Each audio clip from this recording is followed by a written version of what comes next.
ile COVID ndio ilisumbua economy. Ndio uliona siku ile rais alikuwa anaapishwa, watu walikuwa wamevaa sufuria kwa kichwa kwa sababu unga ilikuwa imefika 250 per kilo. So tulibidi tufanye juhudi kuteremsha hiyo bei, afadhali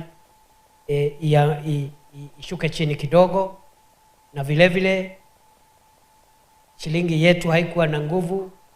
Shilingi moja ya Kenya ilikuwa inahitaji dola 177, lakini leo ni 129, 128. Kwa hivyo kuna dalili ya kwamba uchumi wa Kenya umeanza kuimarika.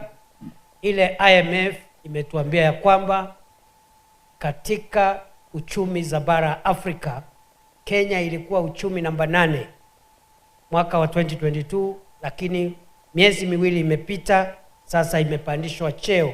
Kenya ni namba 6 katika bara la Afrika.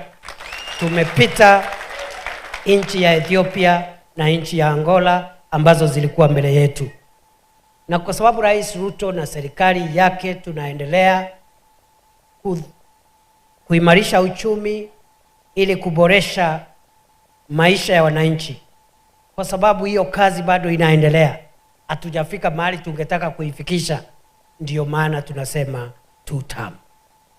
Ama namna gani jameni? Ndio maana tunasema 2 term.